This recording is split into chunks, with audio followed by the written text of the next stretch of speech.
చెప్పేది ఒకటే, కొంతమంది వివాహాలైన తర్వాత కష్టపడతారు, ఏమన్నా కష్టపడతారు.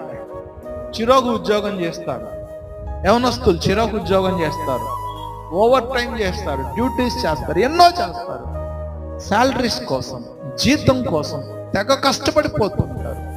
నేను అంటాను, నీ కష్టం వల్ల నీవు ఐశ్వర్యవంతుడు కాలేవు, నీ జీతం వల్ల నీవు ధనవంతుడు కాలేవు.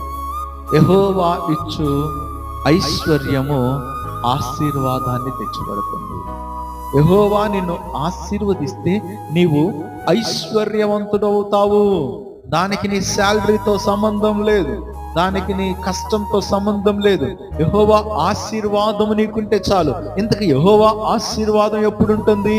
నీవు యెహోవా సన్నిధిలో నిలబడినప్పుడు. చాలా మంది ఆదివారాన్ని నెగ్లెక్ట్ చేస్తారు.